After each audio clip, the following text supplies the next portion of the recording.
안녕하세요. 책 읽는 미주입니다. 오늘 소개할 책은 죽은 자의 집 청소, 김환, 지음, 죽음 언저리에 행하는 특별한 서비스, 출판사는 김영사.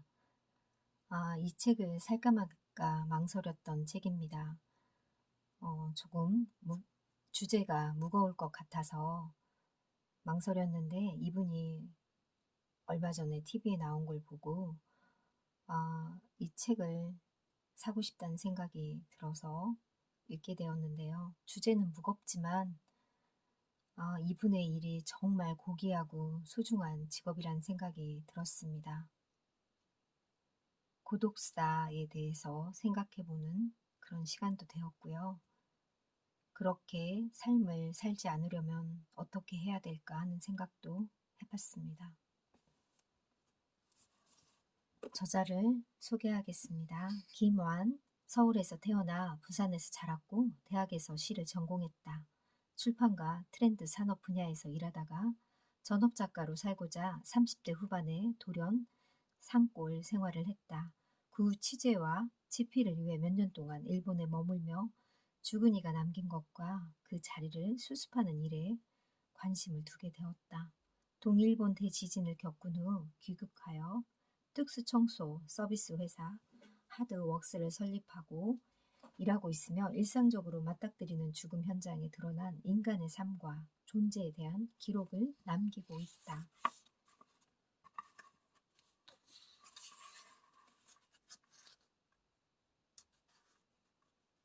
죽은 사람이 오래 방치된 바닥은 을에 기름막으로 덮여 있어서 미끄러지지 않도록 신경을 곤두세워 앞으로 걸어갑니다. 그 방은 바로 당신이 숨을 거둔 곳입니다. 여기에서 당신은 홀로 숨을 거두었고 꽤 오랫동안 그대로 머물렀고 오늘부터 나는 남겨진 흔적을 요령껏 치울 것입니다. 자, 이제 전등을 끄겠습니다. 차례 1장 홀로 떠난 곳을 청소하며 2장 조금은 특별한 일을 합니다. 이른 저녁 식사를 마치고 부동산 중개인이 자살한 젊은 여성의 원룸을 맡기고 싶다는 전화가 왔다고 합니다. 자살 현장에서 뜻밖에 마주친 캠핑장, 연분홍색 텐트가 방 한가운데에 둥그렇게 세워져 있었다고 해요. 누가 봐도 이곳은 잠시 머물고자 꾸린 거처다. 그녀의 모든 살림은 5개 노란 상자에 고스란히 담길 정도로 살림이 아주 조금만 있었다고 합니다.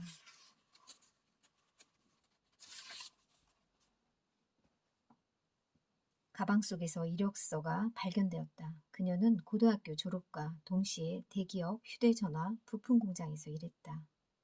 5년을 근속하고 또 다른 대기업 공장으로 옮겨 몇 년 동안 일했다.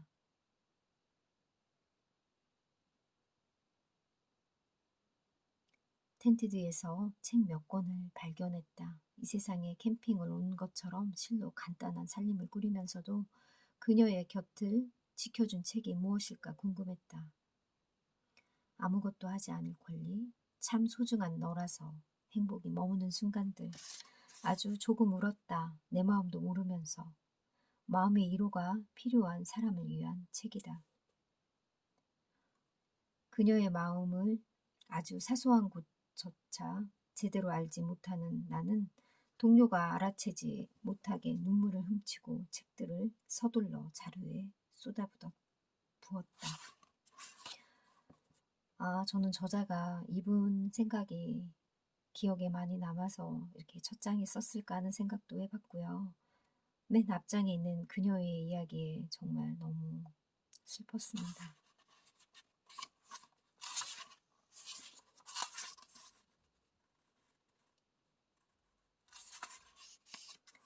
꽃 좋은 꽃으로 가, 언니.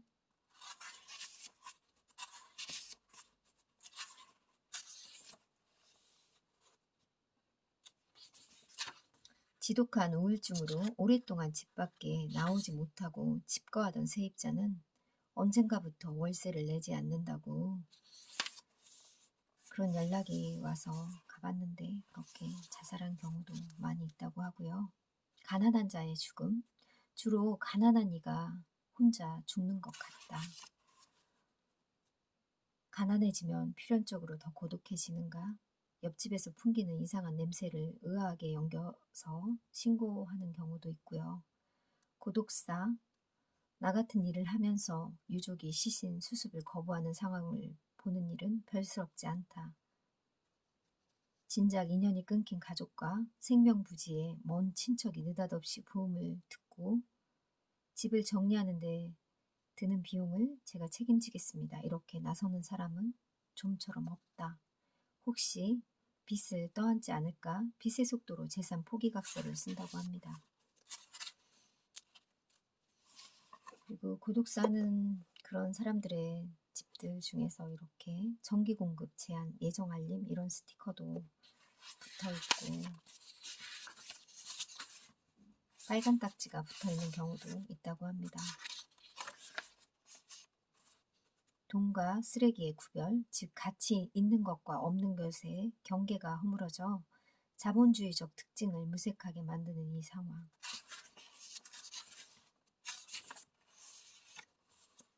오줌 페스티벌.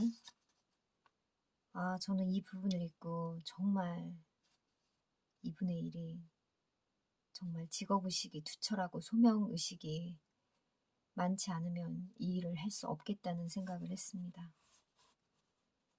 연락을 받고 50개 정도의 페트병이 있는데 그 안에 오줌이 가득 들어있다고 하면서 그거를 치워달라는 그런 전화였다고 합니다.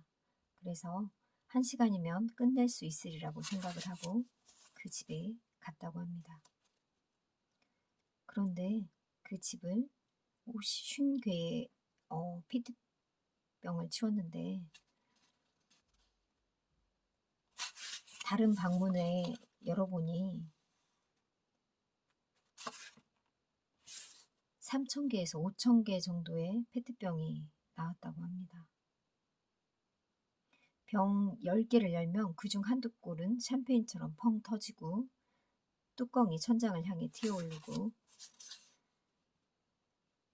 그의 쓰레기를 대신해서 치우는 것 같지만 사실은 내 삶에 산적한 보이지 않는 쓰레기를 치우는 것 같다. 내 부단한 하루하루의 인생은 결국 쓰레기를 치우기 위한 것인가? 질문이 꼬리에 꼬리를 물고 일어난다. 애초 1시간을 예상했던 일은 꼬박 이틀이 걸렸다고 합니다. 정말 말이 그렇지 3,000개에서 5,000개 정도에 되는 그 정도의 양을 어찌 다 치웠을까요?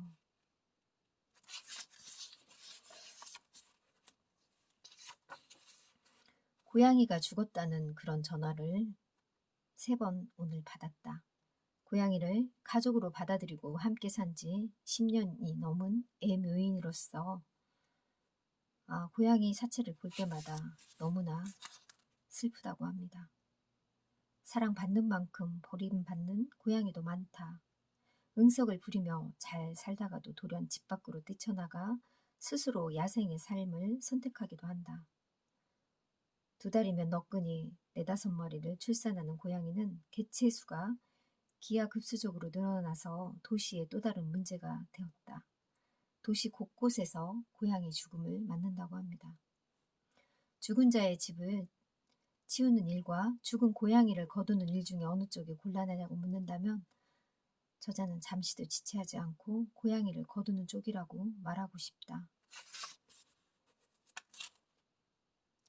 길 고양이를 바라볼 때마다 애초롭다. 부디 잘 지내렴. 내가 해줄 수 있는 것이라곤 방해하지 않도록 거리를 두고서 마음으로나마 응원할 수밖에 없다. 저자는 마음이 굉장히 여리시고 따뜻한 분이라는 걸 책 속에서 곳곳에 느꼈습니다.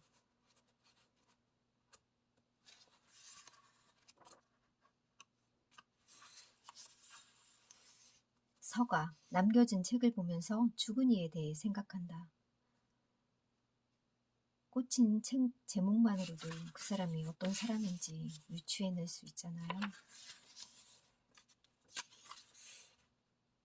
이 집을 치우며 지독한 고독을 보았다면 결국은 내 관념 속에 해묵은 고독을 다시금 바라본 것이다.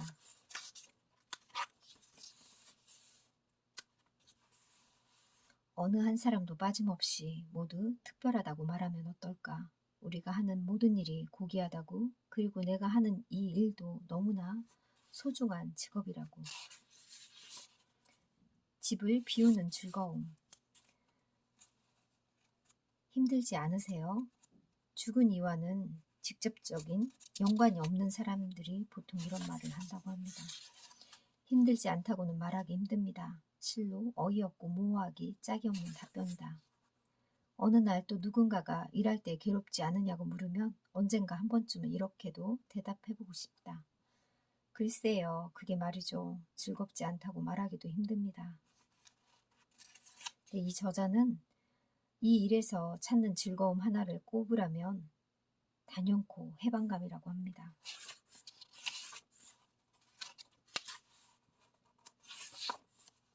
가격.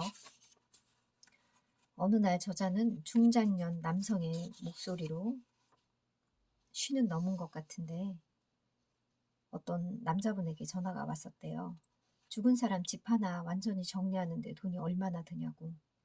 그래서 저자는 병원이 아니라 집에서 돌아가셨냐고.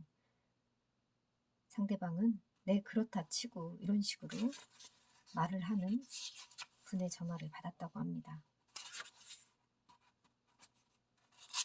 인건비의 비중이 높고 비용의 사용처가 비교적 단순한 일반 청소업도 견적내기가 까다로운데 특수 청소업은 오죽하랴. 나에게 전화를 걸어와 자기에게도 일을 달려며 통사정하는 사람도 있다. 근데 이분은 전화하신 분은 나를 테스트하는 건가 하는 생각이 들었고 집에서 죽은 것으로 치자는 대답을 들었을 때 의심을 했어야 했는데 그냥 그렇게 통화를 마치고 어느 날 여보세요 마포 경찰서입니다. 안녕하세요. 어떤 일인가요? 김상진 씨라고 아세요? 글쎄요. 잘 모르는데요. 선생님께서 이 전화번호로 김상진 씨와 통화하신 적이 있네요. 일단 선생님 성함 좀 알려주세요. 이렇게 경찰에 전화를 받았다고 합니다. 알고 보니 그 2주 전에 그 통화했던 그 아저씨의 죽음을 알게 되었다고 합니다. 청소 가격을 물어봤다는 그 분의 자살한 것 같은데 유서는 발견되지 않았다고 경찰이 얘기해줬다고 합니다. 저자는 그분에게 그저 미안하고 부끄럽고 고개 들 염치도 없었고 지금이라도 그 품으로 불러 단 한 번만이라도 따스하게 안아주고 싶을 정도로 너무나 미안했다고 합니다. 신이 계신다면 따스하게 안아주실 수는 없는 건지 나를 대신해서 죄 없는 샤워기만 할 일 없이 뜨거운 물을 쏟아내고 있다. 괜한 미안함과 죄책감으로 많이 힘들었을 것 같습니다.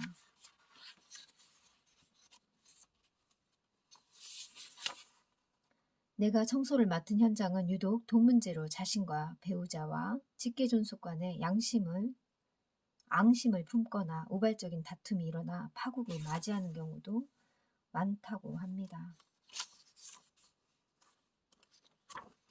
이 책 속에서는 누군가 홀로 죽으면 나의 일이 시작된다.